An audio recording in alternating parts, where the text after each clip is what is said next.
트럼프 대통령이 최후 카드를 꺼냈다. 아시아 시장은 난리. 무슨 말일까요? 일단 말입니다. 일단 이 지표부터 먼저 한번 보시죠. 주요 아시아 통화의 가치가 얼마나 변동이 됐는지를 나타내주는 지표입니다. 한국 원화는 2.3% 가치가 올라갔죠. 중국 위안화는 0.63%고요. 일본 엔화는 0.03%, 대만 달러는 5.96%예요. 태국의 바트화도 2.19%고 말레이시아의 링기트화도 1.82%예요.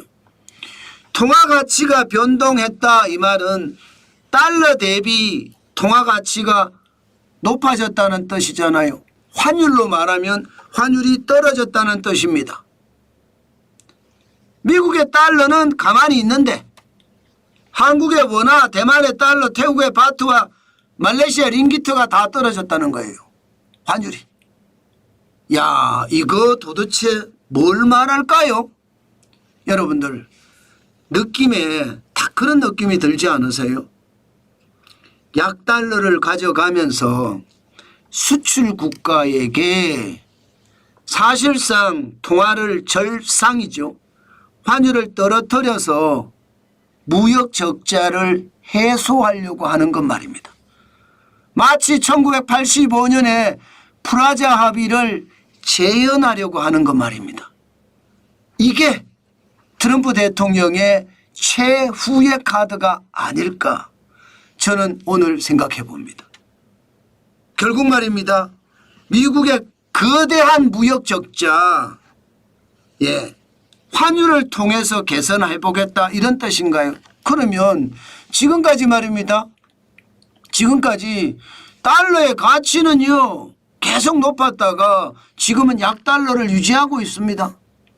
게다가 4월 21일에 98.28 달러 인덱스가 기록을 했습니다. 5월 7일은 99.35 달러 인덱스는 6개 통화 대비한 달러의 가치를 나타내 줍니다. 6개 통화는 유로와 엔화, 파운드와 캐나다의 달러, 스웨덴의 크로나, 스위스의 프랑 이 6개입니다. 이 6개 대비해서 100 아래면 약달러예요. 약달러가 되고 있다는. 근데 중요한 것은 4월 21일부터 5월 7일까지 계속 약달러였거든요. 그런데 아시아 통화는 줄줄이 가치 변동이 있었어요. 환율이 왕창 폭락 내지는 대폭락했다는 뜻이죠. 그런 것을 보면 결국 말입니다. 약달러를 유지하면서 다른 나라 통화 원화든 엔화든 위안화든 아니면 태국의 바트화든 대만의 달러든 다 강세를 만들겠다는 이야기. 강세. 약달러의 주요 아시아 통화국을 강세. 그러면 수출이 그만큼 쉽지 않을 거 아니에요. 실제적으로도 말입니다. 프라자 합의 때 그렇게 했었거든요. 1985년에 미국과 일본 서독이 만나서 무역 적자. 일본은 무역 흑자를 많이 내고 서독도 무역 흑자를 많이 냈는데 미국은 무역 적자가 많아. 바로 이 문제를 해소하기 위해서 실제 프라자 합의를 단행을 했습니다. 그때 당시에 엔화 가치가 올라가고 마르크의 가치가 절상되면서 그러면 달러 가치가 하락이 됐잖아요. 지금 그런 분위기가 느껴진다는 거예요. 그런 분위기가. 이게 트럼프 대통령의 최후의 카드가 아닌가 이렇게 예상을 하는 겁니다. 그러면 지금 관세도 사실상 기본 관세를 매기는 건 그렇다 치더라도 상호 관세를 매기는 것은 그 속에 결국은 환율 전쟁을 하자 아니면 환율 합의를 하자 그런 내용이 포함되어 있다는 뜻인가요? 맞습니다. 제가 봐서는 그렇습니다. 결국 말입니다. 미국은요. 프라자 합의 때처럼 말입니다. 자국의 통화는 약세를 가져가고 다른 나라 통화 엔화는 통화를 강세를 가져가고 마르크와도 강세를 가져가고 이 모양새를 만들겠다는 것. 그게 결국은 무역 적자를 해소하는 길이다. 이렇게 방향을 삼아서 지금 시도하는 것은 아닐까. 저는 그렇게 생각을 하고요. 실제 그런 일이 일어날 거라고도 봅니다. 결국 말입니다. 무역 적자가 지금 중국이 2,954억 달러. 미국 입장에서는 굉장한 적자죠. 유럽연합의 적자 2,356억 달러, 멕시코의 적자 1,718억 달러, 베트남의 적자 1,235억 달러, 아일랜드부터 시작해서 독일, 대만, 한국, 우리나라는 660억 달러 적자에 캐나다는 633억 달러 적자고요. 그러니까 이거 보니까 결국은 다른 나라들 중국이든 유럽연합이든 멕시코든 베트남이든 아일랜드든 독일이든 대만이든 일본이든 캐나다든 한국이든 모두 다 통화의 강세를 끌고 가면서 미국이 오히려 수출을 더 많이 하겠다 이런 얘기인가요? 지금 그렇게 방향타가 잡히는 것 같습니다. 그런데 문제는 지금 시장은 트럼프 대통령이 생각한 대로 안 굴러가요. 역순으로 굴러갑니다. 실제 말어라고 해서 합의를 끌어내서 관세와 안보를 무기로 달러 약세를 묵인해달라.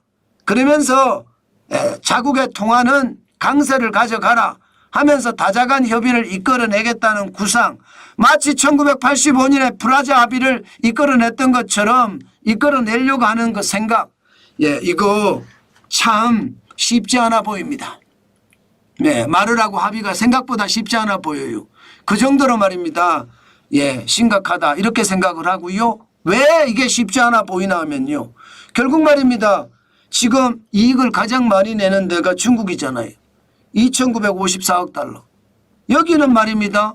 여기는 절대로 안 움직여요. 전체적으로 보더라도요. 중국은 0.63달러 올라가는 데 거쳤습니다.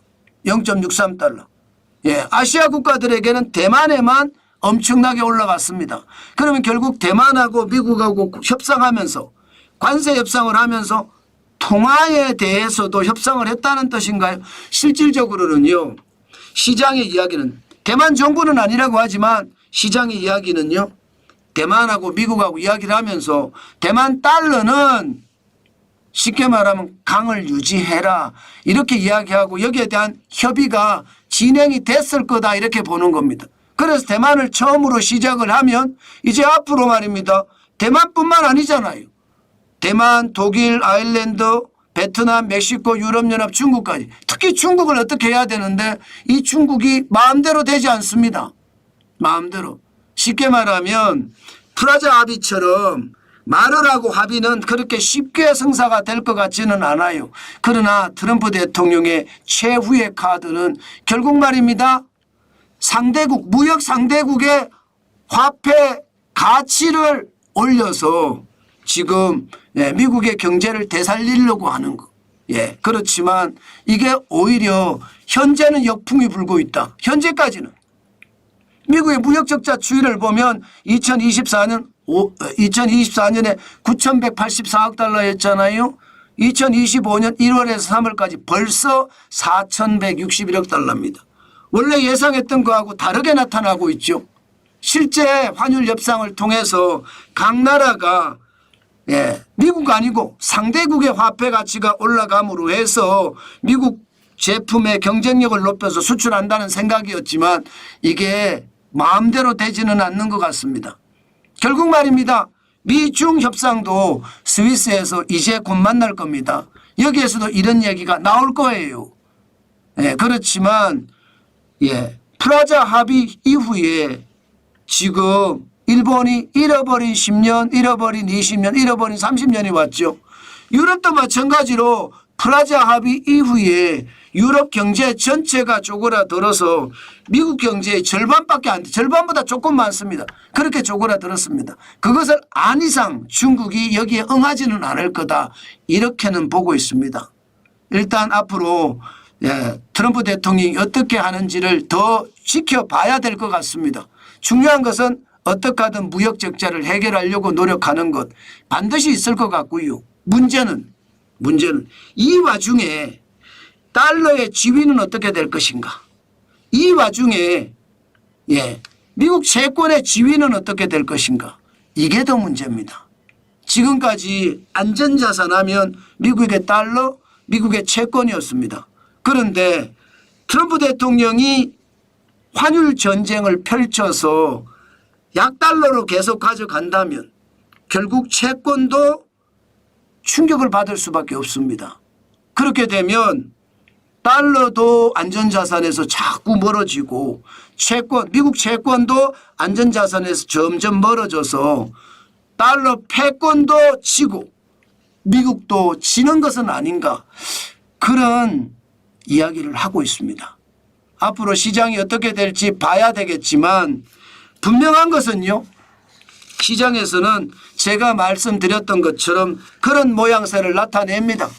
지금 보시는 것처럼 미국의 국채금리를 보면 당장 말입니다. 안전자산인데 수요가 떨어져. 수요가 떨어지면 가격이 떨어지죠. 가격이 떨어지면 반대로 금리는 올라갑니다. 지금 미국의 10년물 국채금리가 4.272%를 유지하는 것, 굉장히 많이 올라가서 그대로 유지하고 있잖아요. 4% 이상에서. 이것은 여러분 바로 트럼프 관세가 오히려 시장에 악영향을 준다, 이런 얘기거든요. 일단 현재까지는 분명히 트럼프 대통령은 최후의 카드를 꺼낸 것이 맞습니다. 그만큼 달러를 약세로 가져가고 무역 상대국의 화폐는 강세를 가져가면서 미국의 무역 적자를 해결해서 미국이 더욱 강대국으로 성장하려고 하는 것 맞는 것 같아요. 그런데 상황은 지금 꼬일 대로 꼬여서 오히려 후폭풍이 만들어지면서 악재가 더 커지는 분위기입니다. 무역 적자는 더 심화되고요. 미국의 국채금리도 더 빠지면서 지금 어떤 상황을, 국채금리가 더 올라가면서 상황은 더 악화되는 듯한 느낌 분명히 보이고 있습니다. 여러분, 미국이 어떻게 할지 앞으로 더 두고 봐야 되겠지만 분명한 것은 트럼프 대통령이 하려고 하는 게 쉽지는 않을 거다. 과거에는 일본이나 미국 서독만 상대만 됐는데 지금은 그게 아니거든요. 다자거든요. 다자. 당연히 독일이나 일본은 상대해야 되고요. 특히 중국을 상대해야 되는데 중국이 이미 많이 봤는데 그것을 제대로 하지 않을까. 저는 그렇게 봅니다. 여러분, 트럼프 대통령의 최후의 카드는 결국 환율 전쟁이었어요. 약달러와 무역 상대국의 강통화, 이것을 통해서 미국의 새로운 부흥을 깨보고자 하는 그런 욕심이 들어있었던 것은 아닌가, 오늘 그렇게 한번 분석해 봅니다.